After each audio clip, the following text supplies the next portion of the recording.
오늘 말씀은 하나님께서 이 거짓을 피난처로 삼는 예루살렘 백성들을 강하게 경고하시는 내용입니다.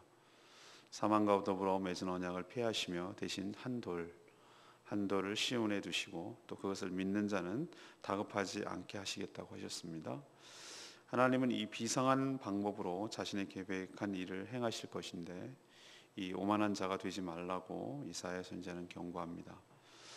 아주 섬세하고 체계적인 농사법이 있는 것처럼 이것을 제시한 지혜의 근원 되시는 하나님이 알아듣도록 계시할 것이니 잘 깨닫고 그 말씀대로 순종함으로 하나님의 은혜를 누리라고 그렇게 공고하는 그런 내용이 되겠습니다. 오늘 첫 번째로 우리에게 주시는 말씀은 14절에서부터 19절까지 말씀에 근거합니다. 이 하나님 외에 다른 것을 의지하는 자에게 심판이 임한다는 것을 우리에게 가르쳐 줍니다. 예루살렘, 다시 말해서 유다는 이 아수르에게 맞서서 침략에 맞서서 전통 강국인 그 애굽에 달려가서 도움을 요청하고 언약을 맺었습니다. 그것을 이사야는 그 언약을 18절에 뭐라고 표현하고 있냐면은 너희가 사망과 더불어 세운 언약이다 이렇게 표현하고 있어요. 수월, 너희들이 사망과 언약하였고 수월은 지옥을 말합니다. 수월과 맹약하였은즉 너희가 이제 이 아수르가 넘치는 재앙이 이렇게 밀려올지라도 우리는 끄떡없다 미치지 못하리라 이렇게 오늘 지금 15절에 안심하고 큰 소리치는 너희들 잘 들으라는 것이죠. 이거 지지난주에 제가 설교 말씀한 적이 있죠. 애굽에게도 가지 말고 아수르에게도 가지 말고 그런 얘기를 한 적이 있는데 그겁니다. 그들은 그 애굽이 자신들을 도와주어서 아수르의 침략으로부터 막아줄 것이라고 철석같이 믿고 있었어요. 그렇지만 오늘 뭐라고 말합니까? 너희들이 그 계획이 성공하지 못하리라. 하나님이 내린 너희를 향한 아수르를 도구로 한 하나님의 심판을 너희들이 결코 피해갈 수 없으며 너희들이 감당할 수 없을 것이다 이렇게 하나님 말씀하십니다. 그리고 너희들이 애굽에 의지하고 숨으려고 하는 것은 15절에 표현되어 거짓을 피난처로 삼고 허위, 그러니까 가짜 아래에 너희들의 삶을 숨기려고 하는 것이다 라고 말합니다. 우리도 얼마나 잘못된 것, 거짓 그리고 허위 이런 것에 우리 자신을 숨기려고 하는지 몰라요. 특히 열등감이 심하고 자존감이 낮고 컴플렉스가 있고 그런 분들이 뭔가 의지를 하고 싶고 자기가 실체를 드러나기는 싫고 그래서 잘못된 것에 거짓에 허위에 자신을 꽁꽁 숨기고 아닌 척하고 그렇게 살아가는 경우가 얼마나 많은지 몰라요. 그러나 그것이 계속 그렇게 가지는 못할 것이고 하나님께서 그것을 걷어치우게 하시고 진실을 직면하게 하실 것이고 또 그렇게 거짓에다가 자기 삶을 보호받으려고 하고 안주하려는 그 삶을 하나님께서 치시는 그 심판에 견디지 못하고 다 벗겨지고 실체가 발가벗은 것처럼 드러나게 될 것이다 라는 것이 오늘 말씀입니다. 하나님은 그 대신에 너희들이 거짓과 허위, 다시 말해서 애굽에 의지해서 국가적 위기를 타개하려는 그런 것 대신에 하나님은 오늘 뭐라고 했냐면 16절에 이런 말씀을 하시고 한 돌을 시온에 세우리니 one stone, 그러니까 한 돌을 세우겠다는 거예요. 근데 그게 뭐라고 표현하냐면 귀하고 견고한 기초석이다 이렇게 그 돌의 의미를 설명합니다. 그리고 그것을 믿는 자에게 16절에 나오죠. 그것을 믿는 자에게는 결코 다급하게 되지 아니하리라. 다급하다는 것은 뭔가 위기가 있고 허둥지둥 된다는 거잖아요. 그 한 돌을 믿는 자에게는 그렇다는 거예요. 제가 그 이사야는 가장 신약적인 구약이라고 제가 표현을 했어요. 이건 어디도 없는 표현이에요. 그냥 제가 느끼기에 그렇게 느끼는 것이죠. 신약이라고 해도 전혀 손색이 없을 만큼 너무나 예수 그리스도 이후에 얘기를 해도 전혀 손색이 없는 것인데, 이 한 돌이 무엇입니까? 예수님 표현한 대로 건축자의 버린 돌이 모퉁이 돌이 되었다고 표현하잖아요. 그 한 돌이 바로 같은 개념입니다. 예수 그리스도시죠. 그 한 돌을 믿는 자에게는 다급함이 없을 것이다 이렇게 얘기하는 것처럼, 이 반석되시는 예수 그리스도를 믿어서 그 안에 거하는 자에게는 애굽처럼 세상적인 여러 가지 다른 것들을 의지하는 자와 함께 망하지 않게 되고, 그것을 믿는 자는 다급하지 않게 될 것이다 라고 오늘 하나님께서 방법을 제시하고 계세요. 하나님 오늘 처음으로 그 얘기를 하는 겁니다. 너희들 하나님 외에 다른 것 의지하지 마라. 너희들 애국과 이렇게 동맹을 맺고 아수르로부터 지켜서 보호해 줄 거라고 믿는 거, 그게 허위와 거짓에게 맹약하는 것이고 숨는 것이고 피하는 것이다. 대신에 내가 한 돌을 시온에 둘 텐데 그것을 믿고 의지하거라. 그렇게 될 때 너희들이 다급한 일이 생기지 않고 승리할 수 있고 벗어나게 되리라. 그 얘기를 지금 하는 겁니다. 몇 번 말씀드렸습니다만 우리의 믿음은 언제 드러나는가? 평상시가 아니라 위기 때 드러나는 것이죠. 지금 우리나라를 위해서 간절히 기도해야 될 때인 것 같아요. 이렇게 참 전방에 긴장이 이렇게 고조된 적이 최근에 드물어요. 그러니까 자존심이라는 게 있잖아요, 서로. 그렇죠? 우리가 그럼 맨날 쥐어터지고 여론도 있지만 가만히 있기만 하면 북한이 얼마나 우리를 얕잡아 보겠어요. 그리고 자기네들도 얘네들은 자존심 하나 갖고 먹고 사는 애들인데 48시간 이내에 철거하지 않으면 공격하겠다고 공격해야죠, 지네도. 그러면 가만히 있으면 지네들도 우습게 되잖아요. 그러니까 공격 어떤 식으로는 도발할 거예요. 그러면 또 거기에 또 대응할 거고, 이렇게 되면 참 갑자기 전쟁이란 건요 정말 사소한 일에서 퍽 터지는 거예요. 뭐 각오하고 단단히 하고 뭐 그렇게 해서 터지는 경우도 있지만 정말 우연치 않게 그냥 타닥타닥 추닥추닥 하다가 확 퍼지는 거거든요. 지금 현역으로는 가정들 얼마나 지금 긴장하겠습니까? 우리 아들도 가야 될 건데 남 얘기 같지 않아서 하는 얘기예요. 자, 여러분, 위기 때 우리의 믿음이 드러납니다. 어려울 때 다급해지는 것, 이게 바로 우리가 뭘 믿고 의지하는지를 고스란히 드러내는 것이에요. 여러분, 이럴 때 애굽처럼 허위와 거짓에 우리의 삶을 숨기거나 의지하려고 하지 말고 한 돌 되시는 기초석과 중요한 견고한 기초석 되시고 모퉁이돌 되시는 그분 위에 우리의 삶의 반석을 놓기를 간절히 바랍니다. 그래야 우리 삶이 견고하고 다급하게 되지 아니하고 하나님이 이런 위기를 믿음으로 잘 극복하고 승리하게 될 줄로 믿습니다. 두 번째 얘기는 20절에서 22절까지 말씀입니다. 하나님의 경고를 무시하는 자에게 심판이 임한다는 겁니다. 이사야는 온 땅을 멸망시키기로 작정한 하나님, 여호와 하나님으로부터의 계시를 듣고 지금 전하고 있습니다. 하지만 이 경고를 듣는 유다 백성들은 이 경고를 아주 가볍게 여기며 무시했어요. 오히려 그 귀뚱으로 듣고 말이죠. 애국 같은 외교적 방법이나 수로 정비, 성벽 보수 뭐 이런 군사적인 방법으로 국가적인 위기를 이겨내 보겠다고 시도하고 있었어요. 왜 이들이 이사야가 전한 하나님의 말씀, 경고, 계시를 우습게 여길까요? 그것은 바로 22절의 말씀대로 그들이 기본적으로 오만하기 때문이에요. 오만은 무엇입니까? 자존감이 높다거나 어떤 일에 자신감이 있다는 것과는 근본적으로 달라요. 오만은요, 하나님과의 온전한 관계에서 나온 것이 아니에요. 자신감은 하나님으로부터 나오는 겁니다. 우리의 자존감은 어디서 나오는 줄 아십니까, 여러분? 하나님으로부터 나옵니다. 이 말 여러분 굉장히 중요한 말인데 잘 새겨 들으셔야 됩니다. 하나님께서 너를 보배롭고 존귀하게 여기노라. 세상에서 둘도 없는 너를 하나님께서 귀하게 여기고 너를 위해서 예수 그리스도의 아들을 십자가에서 희생할 만큼 너는 나에게 굉장히 소중한 존재야. 그렇기 때문에 하나님으로부터 오는 나의 그 인정과 사랑과 그것 때문에 내가 가치로운 존재, 보배로운 존재라는 것을 알기 때문에 세상이 무엇라고 나를 말하든 간에 전혀 개의치 않아요. 왜? 하나님이 나를 그렇게 바라보고 계시고 그렇게 대우하고 계시고 그렇게 여겨주시는 줄로 압니다.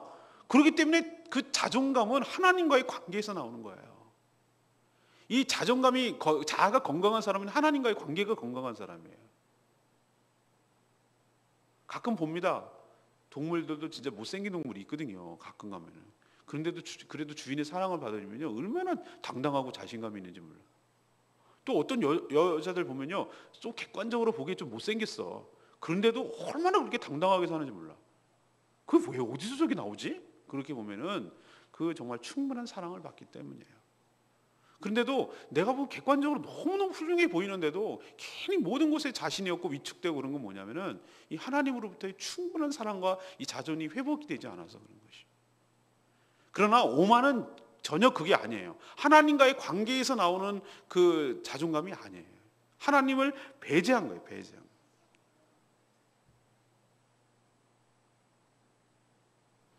그러나 이 오만은 말이죠. 22절에 있는 말씀대로 뭡니까? 문제를 풀어가는 것이 아니라 문제를 더 꼬이게 하고 그 자신이 이 결박당한 것을 더 이렇게 단단하게 만드는 악순환을 가져와요. 하나님은 21절에 보니까 인간이 상상도 못하는 기이한 방법, 놀라운 방법으로 자신의 사역을 반드시 이룰 것입니다. 그러니 19절에 있는 말씀대로 너희들은 하나님의 경고를 무시하지 말고, 그러면 상상도 못할 재앙이 너희들 가운데 올 것이니, 두려움에 사로잡히게 될 것이니, 그 오만함이 두려움으로 바뀌게 될 것이니 너희들 하나님의 경고, 하나님이 얘기하시는 것 이렇게 탁 내치지 말고 잘 수용하고 잘 깨닫고 잘 귀담아 들으라고 오늘 하나님께서 말씀하고 있습니다. 하나님께서 이 계시하는 것, 지금도 여러분은 매일매일 아침마다 그 주일마다 우리 교회처럼 1년 12달 계속 말씀이 선포되는 교회가 어디 흔치 않겠죠? 예, 흔치 않습니다. 제가 아는 어느 교회도 주일날만 해요. 주일날만 그냥 아침에 성경 읽는데, 새벽 기도 때 성경 읽고 개인 묵상하고 끝난다고 그러더라고요. 매일매일 선포되는 말씀을 여러분 들을 때 뭐 오늘 안 들으면 내일 들으면 되지 뭐 이렇게 그냥 아니하고 가볍게 생각하고, 또 들어도 또 그 얘기, 또 그 얘기, 맨날 그 얘기, 이런 식으로 정말 아니하게 생각하는 것은 왜 똑같은 얘기를 이렇게 반복할까? 어떠면은 가만 보면 이사회에서 이런 얘기 저런 얘기 하는데 어떤 거는 계속 비슷한 얘기인가 있는 것 같아요. 제가 봐도 본문이. 근데 왜 똑같은 얘기를 하나님께서 이렇게 여러 번 반복하실까? 그 이유를 여러분 아셔야죠. 우리의 완악함을 고집을 꺾으라고 계속해서 촉구하고 달래고 권면하고 있는 것을 깨달으셔야 돼요. 그건 하나님이 우리를 향한 하나님의 사랑인 줄 압니다. 우리 보고 듣고 너희들 고쳐라, 너희들 여러 번 듣고 그걸 고쳐라, 그 얘기인데 우리 아들 일어나라 그러면은 아들 일어나야지 콧방 얘기만 대답 대꾸도 안 해. 잘 때 아침에 아들 일어나야지, 학교 가야지, 대답도 안 해요. 가서 그냥 큰 소리 치고 막 흔들어 깨워야 그때 알았어요 뭐 이런 식으로 하나님의 말씀을 대한다면은 그 얼마나 말하는 사람이 힘들기도 하고 화도 나고 그러겠어요? 한 번에 딱 알아들으면 그게 좋은 거죠. 근데 왜 반복을 하는가? 못 알아들으니까, 못 깨달으니까 하나님께서 계속해서 이렇게 얘기를 하는 거예요. 이 하나님의 경고를 받아들일 것인지 무시할 것인지 당사자에게 달려 있어요. 그리고 그 결과는 그 사람이 책임지는 거예요. 그러나 여러분 기억하십시오. 하나님의 경고를 무시하는 자에게는 오늘 두 번째 말씀은 반드시 뭐가 있다? 결박이 있고 심판이 있다는 것. 그 오만함이 두려움으로 바뀌게 될 거라는 것. 이거 기억하시고 여러분 하나님의 경고를 가볍게 여기지 않는 여러분 되기를 간절히 원합니다. 마지막 세 번째는 23절에서 29절까지 말씀이에요. 하나님은 지혜로 적절하게 보이시고 가르쳐 주시는 분인 줄로 압니다. 하나님이 하시는 사역이 인간의 눈으로 보기에는 기이하고 비상할 것이다. 21절에 그렇게 말했죠. 우리가 상상도 못할 너무나 놀라운 신기한 방법으로 행하실 것이라는 겁니다. 그러니 23절에 있는 말씀대로 하나님의 주의 종 선지자를 통해 하시는 말씀에 너희들은 귀 기울이며 자세히 들으라고 충고를 하고 있어요. 23절에. 이사야는 갑자기 이 농사하는 법을 쭉 자세하게 설명을 합니다. 그 당시 농사법인 것 같아요. 보면 24절에 파종하고 지면을 평평하게 하고 소외양 뿌리고 대외양 뿌리고, 이게 아마 거름 종류인가 보죠. 아니면은 채소 종류일 수도 있고요. 소맥은 이제 알겠어요, 그죠? 소맥은 뭡니까? 보리 같은 거겠죠, 예. 대맥은 밀 같은 거 이런 거겠죠. 신고 귀리 신고, 그 다음에 또 이렇게 적당하게 하나님께서 방법을 보이셨다고 그랬어요. 어떻게 동사하는지. 또 소외양은 도리깨로 떨고, 이제 타작하는 방법을 또 얘기하시네요. 대외양은 수레바퀴에 굴리지 않고, 소외양은 작대기로 떨고, 대외양은 막대기로 떨고, 이런 얘기까지 다 하세요. 근데 왜 이런 얘기를 하실까요? 왜 땅을 개간하고 고르고 파종하고 추수하는 이 방법을 구체적으로 설명할까요? 이거는요, 보면은 26절의 말씀대로 이 모든 농사법은 다 하나님께로부터 지혜를 가르쳐 주시 하나님께로부터 나왔다는 거예요. 29절의 말씀대로 하나님은 이 경영하는 건 작정하고 섭리하시는 것이 너무나 기묘하고, 또 그 지혜는 어떻다고요? 광대하다고요. 크다고요. 그래서 인간의 상상을 초월한다는 것이죠. 그러니 이런 얘기를 하는 이유는 뭐냐? 너희들이 하고 있는 것이 너네가 잘나고 똑똑해서 그런 줄 아냐? 하나님께서 이 모든 지혜를 너희들에게 가르쳐 주셨으니, 그러니 결과적으로 뭐예요? 하나님이 하시는, 이사야 선지자를 통해서 하는 하나님의 말씀을 귀담아 잘 들으라는 얘기예요. 니네들이 얼마나 똑똑한데, 니네가 알면 얼마나 하는데, 니네가 잘나서 농사 그렇게 하는 줄 아느냐? 하나님께서 지혜를 주시고 하나님께서 은혜를 주셔서 너희들이 하는 것 안다면, 그렇다면 이 모든 일을 경영하시는 하나님의 지혜를 받고 들어야 되지 않겠느냐, 이렇게 지금 얘기하시는 거예요. 사실 하나님은 26절에 보면 자기 택한 백성에게 적절한 방법으로 자신의 계획을 보이시고 또 살 길도 가르쳐 주셨어요. 하지만 이 모든 하나님의 지혜와 계시에도 불구하고 이 오만한 함으로 인해서 이 거절한 자들은 바로 유다 백성들이었어요. 하나님은 지금도 우리들에게 죄종을 통해서 말씀하여 주시고 깨우쳐 주시고 가르쳐 주십니다. 그러니 잘 깨달아 듣고 취하고 순종함으로 그 말씀이 화가 나에게 미치지 아니하고 복이 나에게, 은혜가 나에게 미치도록 그렇게 순종하는 저와 여러분 되기를 바랍니다. 16절 말씀이 오늘 내 말씀. 내가 한 돌을 시온에 두어 기초를 삼았노니 그 시험한 돌이요 귀하고 견고한 기초돌이라. 그것을 믿는 이는 다급하게 되지 아니하리로다. 또 하나님은 17절에 나는 정의를 측량줄로 삼고 공의를 저울추로 삼아 재서 미달되는 자는 우박과 거짓의 피난처를 소탕해서 숨어있는 곳에 물이 넘치도록 하게 할 것이다. 심판하신다는 뜻이거든요. 아까도 말씀드렸습니다. 이사야는 가장 신약적인 구약이라고 할 수 있어요. 곳곳에 예수 그리스도가 복선처럼 이렇게 숨겨져서 예언되어 있습니다. 한 돌을 시온에 두어 기초석을 삼겠다는 예언도 사실은 그리스도를 뜻합니다. 그러나 그 돌은 믿는 자에게 반석이며 견고한 기초석이 되겠지만, 불신하는 자에게는 오늘 뭐라고 그랬습니까? 시험하는 돌이요 그랬잖아요. 16절에 시험하는 돌이라고 그랬어요. 걸려 넘어지는 돌이라고 하는 뜻이죠. 그게 베드로전서 2장 8절 9절에 나와요. 모퉁이 돌이 될 것이지만, 믿는 자에게는 반석이 될 것이지만 안 믿는 자에게는 그것이 걸려 넘어지게 하는 돌이 될 것이라는 거예요. 이렇게 양면성이 있습니다. 주님을 나의 기초로 삼고 의지하는 자에게는 요동함이 없고 구원의 은총이 있게 될 줄로 믿습니다. 오늘 세 가지 말씀 정리하면 이겁니다. 하나님 외에 다른 것을 의지하는 자에게는 뭐가 있다고요? 심판이 임한다고요. 애굽 의지하지 말라고.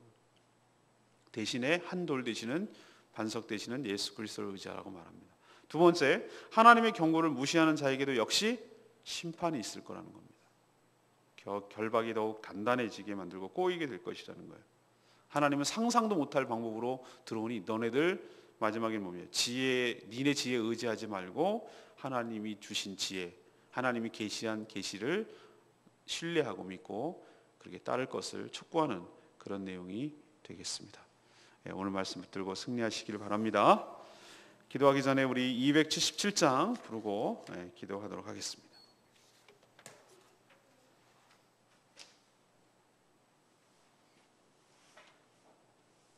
277장. 주님, 아침에 주의 인자하심을, 밤마다 주의 성실하심을 베풀어 주시니 감사합니다. 여호와께 감사하고 주의 이름을 찬양하기를 원합니다. 주의 행사가 어째 크고 주의 생각이 얼마나 깊으신지 모릅니다. 우리를 향한 하나님의 사랑, 기이하게 구원을 완성시키실 그 하나님을 기대합니다. 오만하지 않게 하시고 겸손하게 주님의 말씀을 따르며 살게 해달라고 생각하시면서 오늘 찬양합니다. 아침에 주의 인자하심을 나타내시며 밤마다 주의 성실하심이 베품이 소근하이다.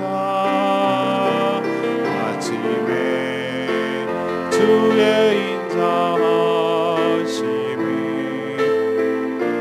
나타내시며 밤마다 주의 성실하심이 베품이 소나이다. 여호와께 감사하며 주의 이름을 찬양. 여호와께 감사하며 주의 이름을 찬양.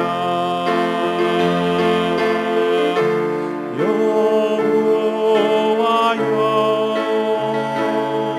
주의 행사가 어찌 그리 크신지 주의 생각이 깊으시나이다.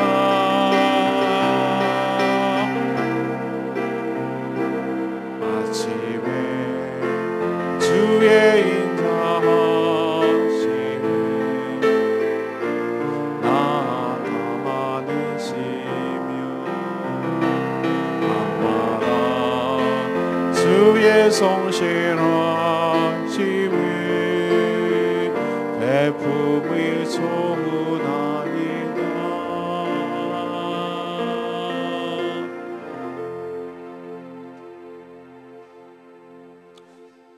하나님의 인자하심과 그 성실하심 때문에 우리가 살고 있는 줄로 믿습니다. 내 힘으로 사는 것 아니에요. 내 힘으로 산다고 생각하는 순간 그게 오만이 됩니다. 오만은 별게 있는 게 아니에요. 하나님이 전혀 생각나지 않고 의식이 되지 않는 순간 나는 이미 오만한 겁니다. 은혜로 살아가지 않고 내 힘으로 살아간다고 생각하는 그 순간 이미 그 사람은 오만한 자입니다. 오만하게 되면 하나님의 경고가 들리지 않습니다. 들어도 귀뚱으로 듣고 흘려버립니다. 그리고 거부합니다. 하나님의 말씀보다는 다른 세상적인 방법, 애국 같은 것을 의지하려고 합니다.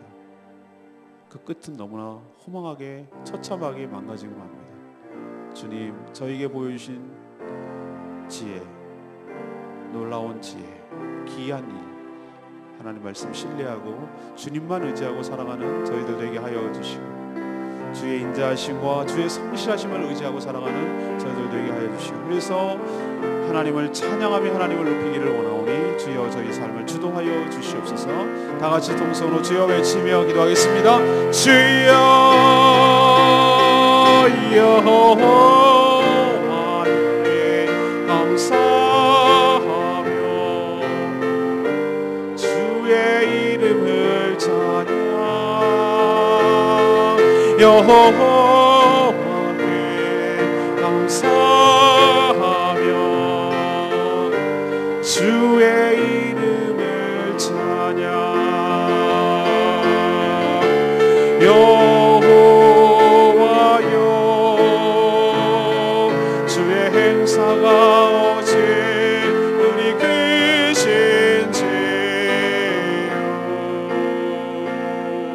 주의 생각이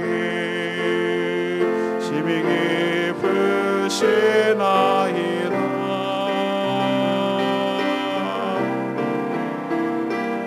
아침에 주의 인자하심이 나타내시며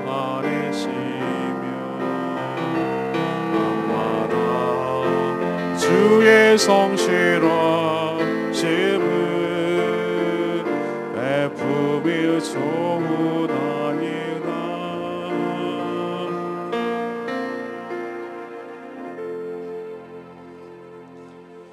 하나님, 저희도 하나님 외에 다른 것들을 의지하지 않게 하여 주시옵소서. 거짓을 피난처로 삼거나 허위에 숨지 않게 하여 주시옵소서. 오직 우리의 반석 되시는 주 예수 그리스도께 나의 삶의 기반을 두게 하여 주시옵소서. 주님을 의지하는 자, 오늘 약속하신 대로 결코 다급한 일이 생기지 않을 줄로 믿습니다. 하나님의 경고를 들을 때 우리의 마음이 높아져서 오만하지 않게 하시고 그 말씀을 귀담아 들음으로 고침받게 하여 주시옵소서. 지혜로 세상을 창조하신 하나님께서 기이하고 비상한 방법으로 거룩한 뜻을 이 땅에 우리 삶에 실행하실 줄로 믿습니다. 그러니 주님이 보여주신 말씀대로 깨닫고 온전히 순종함으로 복을 받아 누리게 하여 주시옵소서. 오늘 하루도 주님의 은혜 가운데 살기를 원합니다. 한 영혼 구원하여 제사 삼는 데 힘쓰는 저희 교회 저희들 되게 하여 주시옵시오. 인생을 허튼데 허비하지 않게 하여 주시고 시간을 아끼게 하여 주시옵시오. 우리가 왜 이 땅에 생명이 존재하고 왜 살아가는지 한순간도 잊지 않게 하여 주시옵소서. 주일 월요일에 있을 단기 선교팀과 협력하여 제주 복음화를 위해서 귀하게 쓰임받는 교회 되도록 은혜를 부어 주시옵소서. 모든 것 주님께 맡깁니다. 오늘도 간구하는 모든 기도 주님께서 들응답하여 주시길 원하옵고 예수 그리스도의 이름으로 기도합니다. 아멘.